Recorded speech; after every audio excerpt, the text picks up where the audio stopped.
நான் மானாமதுரையிலேருந்து வரேன். எங்க மாமாவும் அக்காவும் இங்கே தான் இருக்காங்க. சபைக்கு வந்துட்டு இருக்காங்க.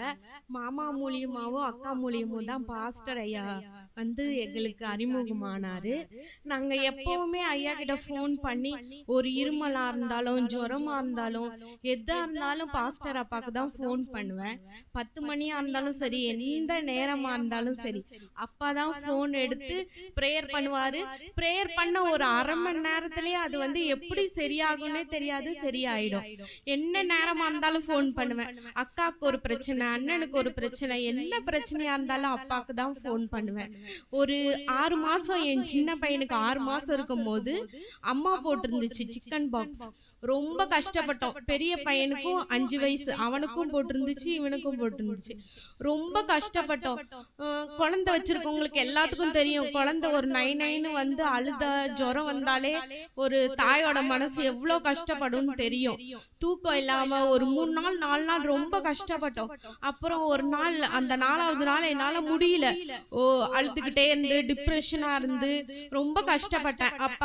அப்பாவுக்கு ஃபோன் பண்ணி இது மாதிரி அப்பா ரொம்ப கஷ்டப்படுறேன்னு சொல்லி ஒரு 2 நிமிஷம் ப்ரேயர் பண்ணியிருப்பாரு. என் மனசுல இருக்கிற எல்லா பாரத்தையும் என் அப்பா, பரலோக அப்பா சொல்லி தேற்றுற மாதிரி என்னை தேற்றினாரு. ரொம்ப என் மனசு அதோட லேசாயிருச்சு.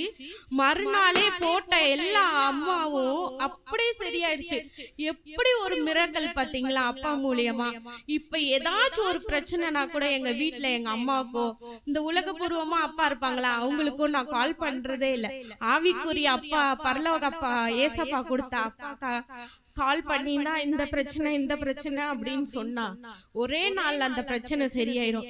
சர்ச்சுக்கு நிறைய தேவைகள் இருக்குன்னு அப்பா சொல்லியிருக்காரு. எல்லாரும் கஷ்டத்துலதான் இருப்போம். அதே மாதிரி நானும் கஷ்டத்துலதான் இருந்தேன். அப்போ வந்து நான் ஒரு கிராம் மோதிரம் போட்டிருந்தேன்.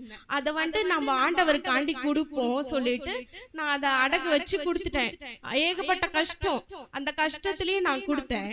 ஆனா ஆண்டவர் 6 வருஷமா பேங்க்ல வச்ச 1.5 லட்சம் ரூபாய் நெக்லஸ கல்யாணம் முடிஞ்சோடனே வச்சுட்டோம்.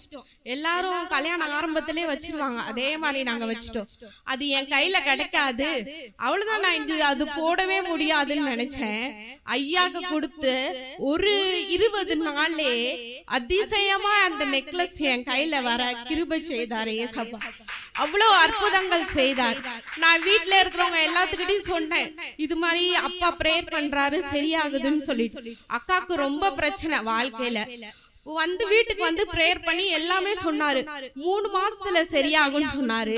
ஆனா 3 வாரத்துல எங்க அக்கா வாழ்க்கையை மாற்றம் செய்தாரு ஏசப்பா ஐயா மூலியமா. எப்படியாச்சும் சர்ச்சுக்கு வந்துடணும்னு சொல்லிட்டு இங்க வர்றதுக்காண்டி ஏகப்பட்ட தடை. குழந்தைங்களை வச்சிருக்கேன், பெரியவனுக்கு ஜுரம் அடிச்சிச்சு, அங்கிருந்து வர்றது ப்ராப்ளம் எல்லாமே இருந்துச்சு. அப்பா கிட்ட ப்ரேயர் பண்ண, நீ கண்டிப்பா வருமாமா சர்ச்சுக்கு, நீ வந்து சாட்சி சொல்லுவ, நீ இதெல்லாம் சொல்லணும் அப்படின்னு சொல்லிட்டு அப்பா சொன்னாரு. நான் அப்ப கூட நினைச்சேன் நம்ம போக முடியாது அப்படின்னு சொல்லி. எவ்வளோ கஷ்டமான சூழ்நிலையிலும் என் கணவர் வந்து கார்ல கொண்டு வந்து விட்டுட்டு போக கிருபை செய்தார். காலையில வர்றதுக்கும் ரொம்ப தடங்கள், தூங்கும் போதே 1 மணி 1:30 மணி ஆயிடுச்சு. அப்புறம் அருள் சொல்லிட்டு ஒரு பிரதர் வந்து முன்னாடியே வந்துட்டாரு. ஐயா 3 மணில இருந்து போன் அடிச்சிட்டு இருக்காரு. எப்படி பாத்தீங்களா, ஒரு பாஸ்டரா தான் இருப்பாரு, ஆனா இவர் பாஸ்டர் தாண்டியும் ஒருத்தங்களுக்கும் அப்பாவா இருக்காரு. அதிசயமா இருக்கு. இது மாதிரி ஒரு சர்ச் எனக்கு மானாமதுரையில கிடைக்கலையேன்னு ரொம்ப ஃபீல் பண்றேன். அதே மாதிரி இங்க இருக்கிற சபை மக்களும் ஒரு நாளும் ஃபாஸ்டிங் ப்ரேயர் பண்றீங்கன்னு சொல்லிட்டு ஐயா சொன்னார். உங்க சபை மக்கள் எல்லாத்துக்கும் என்னோட நன்றிகள், அதோட கிறிஸ்துமஸ் வாழ்த்துக்கள். அப்பாக்கு இன்னைக்கு பிறந்த நாளா, அது எனக்கு ஒரு மணிக்கு தான் தெரியும். அப்பா ஹாப்பி பர்த்டே. அதே மாதிரி ஏசப்பா வந்து அப்பா ரொம்ப ஆசீர்வதிப்பாரு. இந்த சபை இதோட இல்ல, இன்னும் பெரிய சபை ஆகும். அடுத்த வருஷம் வரும்போது நிறைய பேர் வருவாங்க, அப்பாவை மேலும் மேலும் ஆசீர்வதிப்பாங்க. அப்பாக்கு கேக் வெட்டுறதோட இது மாதிரி அப்பா கொடுத்த அப்பாக்கு ரொம்ப தேங்க்ஸ். அப்பாக்கு அப்பாவை நினைச்சு ஏசப்பா ரொம்ப சந்தோஷப்படுவாரு. அதே மாதிரி இந்த அப்பா கொடுத்த ஏசப்பாக்கு ரொம்ப நன்றி.